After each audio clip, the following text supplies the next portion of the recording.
Not going to be sick, yeah. No, I'm not going to be sick. I won't be sick, I won't be sick. It's Are You a Hopper or a Leaper? So it's inspired by this book called Big Leap, which I read, I don't know, maybe 6 months ago, and it's probably one of the best books I've ever read, and it's had a massive, massive influence on my life. And the premise is, and why, so obviously leap, trampoline, I just thought, be a bit cute and give you something to just have a laugh about on a Wednesday when I've got a hangover. God. But it's a bit of a metaphor, really, as to how we live our life, and I want you to, while I'm speaking, I want you to be thinking about how it is you actually spend your time. Because what the book talks about is that we can split our time, if you like, and what we actually spend our time doing into zones. And the first of those zones is our zone of incompetence. So, looking at the trampoline like that, I could have come along this morning and spent an hour putting this trampoline together if I didn't know how to do it, yeah? Which for a 10-minute talk would have all of you asleep in your breakfast and really going, what the hell is she doing? Seriously, I mean, have a think about in your day-to-day business, particularly, how much time do you spend doing stuff that you're no good at? And not only are you no good at, you know somebody who's really good at it. Particularly, you know, in this room, I could spend, I don't know, a day, 2 days trying to get a great forum signature. It really is turning into the match show today. Because I have no idea how to do it. I might want to learn how to do it, but I don't know how to do it. And I could faff about, I mean, technology particularly, you know, we faff about with stuff. You spend like a day trying to sort out your printer, or you spend a day trying to sort out your broadband, and you just get frustrated. And actually, if you just rang, I don't know, like your friend's daughter, or your friend's son who happens to be a geek, or you come and speak to Matt, or you talk to anybody who could come and do it for you, and would you know, maybe you'd have to pay for it, but it would only be a small amount of money, considering what you would be able to earn in that time. Does that make sense? Yeah. So just have a think, in my, you know, when am I in my zone of incompetence? Because we just love to get into it, we just like, I'm going to do it. You know, I want to be able to do everything myself, and for me, outsourcing, you know, just accept what we're good at, accept what we're not very good at, and just, you know, get on with it. So that's our zone of incompetence, and I bet that a lot of us spend quite a lot of time there. So then we get into our zone of competence, where you can do things okay, but there's lots of other people who can do things okay. So I reckon everybody in this room can do what I'm doing now, yeah? You're pretty competent to just stand on a trampoline and bounce, maybe not, off with a hangover, but you know what I mean. So you don't, it doesn't give you any joy what you're doing, it's just, you are one of however many people doing a job, because I'm just looking at all your faces. Oh, TV, and I'm like that, yay, it's like being on a boat. So just the fact that you're doing something that so many other people can do, yeah? Just think about, you know, day to day, how much time do you spend doing those things that actually, again, you could give to somebody else because it's not serving you, it's not actually, it's not giving you that lift, yeah? And then we get into our zone of excellence.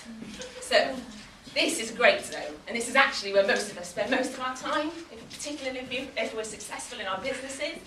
Please stop laughing. And this zone, it's what you call probably your comfort zone. It's where you earn good money. It's where you feel obviously comfortable. It's where you're just being who you are, yeah? But it's also really safe.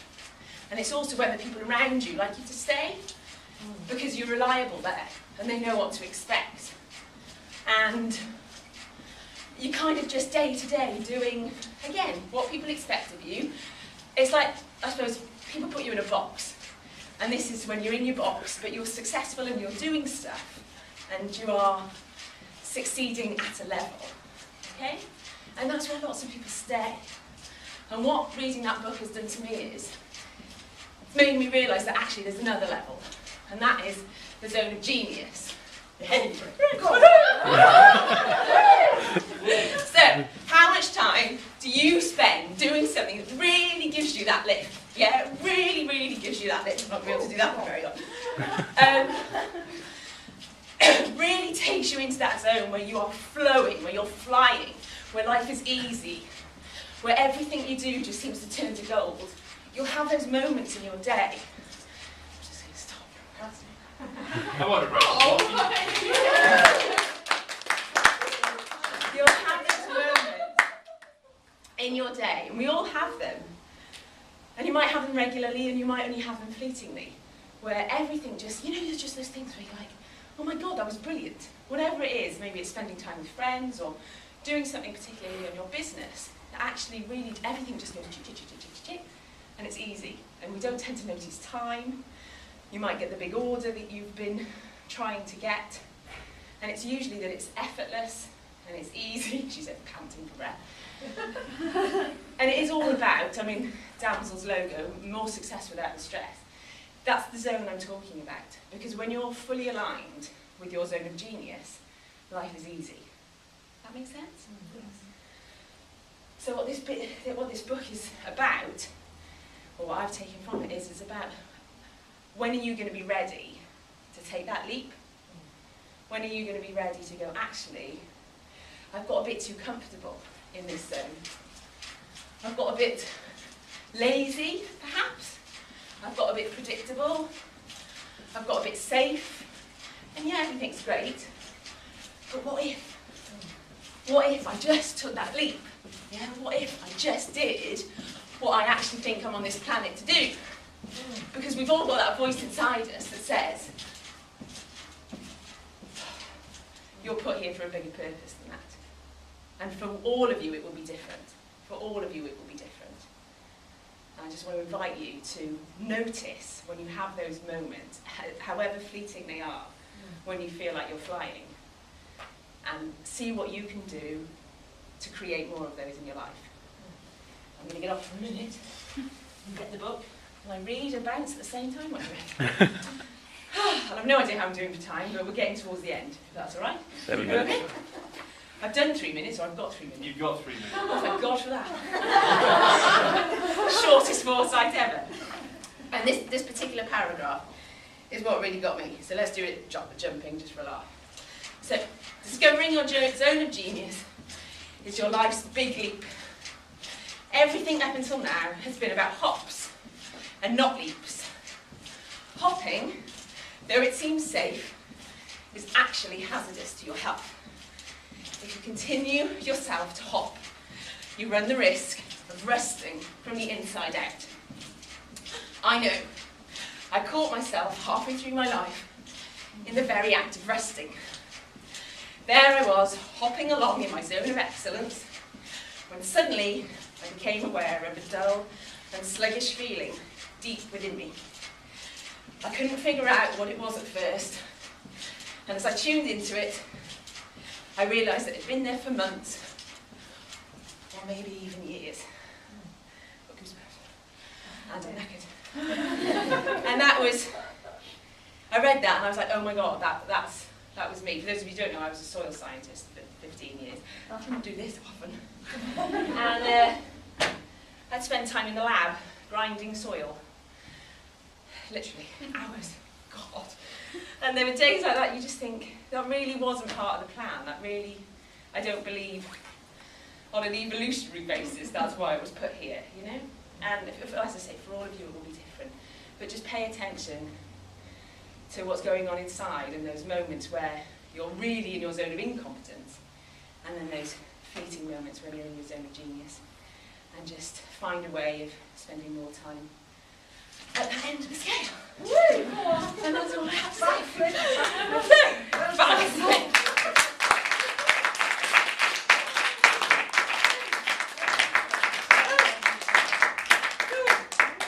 If anyone wants to have a go. That's too energetic for me. I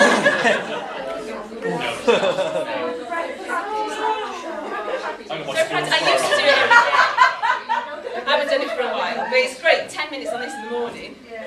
I was trying out to the garage. It was under my grand piano for 5 years. I've got a little boy now though, so he's always like, can I have a go, Mummy? So it's ridiculous to do. But it's a great, it's called the rebounder. It's a great... Juice Juice master, yeah, I'm a big juicer. Huh? I'm a big juicer. That's what it says. Steady on. So, I don't know if anybody's got any questions. You got on Amazon? Yeah, God, it's on Amazon, yeah. And who is the author? He's called Gay Hendricks, which also makes me laugh. Bless him. It would be great to check all the Yes. But look, big font. Yeah. Small book, big I font. like that. always good. So I recommend this to most of my clients. Well, lots of clients. More on the other side, please. The bigly. And my little boy loves it because it's got fish on it. So he's 3, and a couple of times I come into the room and he's been sat there reading it to me. Training on you. It's brilliant. I've got this great photo of it. Will catching up with his personal development. It's fantastic. But it's and I mean, God, there's an awful lot of stuff in there. And the other side of it is that when we actually get close to that, when we get close to moving through any of those levels, we all display things that are called upper limit behaviours. That's where the self-sabotage comes in. So if you're being called to step up to another level, in whatever that might be in your relationship, you know, if somebody proposing it perhaps, or in your business, or if you know that just personally it's time for you to ramp things up a bit, you'll quite often find that maybe you get ill, or you have a major argument with somebody, or you might even get involved in an accident or something, and it is phenomenal how things come and how we create that drama, because it allows us to be distracted from what our higher purpose is. So I get this is, it can be quite deep. Well, it's incredibly deep, but which maybe for a Wednesday morning is a bit much. But that's what the book's about as well. Is how you get through, how you recognise what those behaviours are. So upper limit problem, he calls it ULPS. How you recognise what those behaviours are, how you can turn them around, and there's about 4 that we all do. And maybe that'll be my next 4sight. That's very interesting. I'll just say I teach singing as well, and I was at the university yesterday. One of my students is doing his final today, and I've only had him a year. And out of 22 hours that I'm supposed to see him throughout the academic year, I've seen him 10 hours up until last week. And between last Wednesday and today, I've seen him an extra 10 hours. And yesterday I saw him for the final 2 hours. I'm seeing him for an hour today. He is sabotaging. He's doing exactly that. He's decided he's going to use the music for his final recital and look at the copy. That's the first time in 30 years of teaching that I've had a student taking the music on the stage and looking at the music. And I said to him just that, what is the problem? You we get scared of our own success. Yeah, that's what I said. Absolutely, a lot of us are really in fear of our own full potential. Right. He doesn't want it because the responsibility of achieving frightens him more than the possibility of getting, not achieving a 1 or a 2 1s. And there's another good set of books called The Inner Game, The Inner Game of Golf, The Inner Game of Music. And it discusses that. You see this a lot with celebrities, just random stuff that they seem to do, but like Tiger Woods, just classic upper limit behaviour. And he even said in that interview after he got caught doing whatever he was doing, well, I felt I deserve it. I deserve to do those things because, but I mean, he had everything, Definitely. and he didn't throw it all away, but he threw a lot of it away. And you see it a lot with sports people, or it's drugs, or it's alcohol, or it's whatever, because they can't cope at that level of success. Maintain that, no. Because they haven't tuned into it. Okay. Wonderful. That's down it. Brilliant. Oh. Thank you.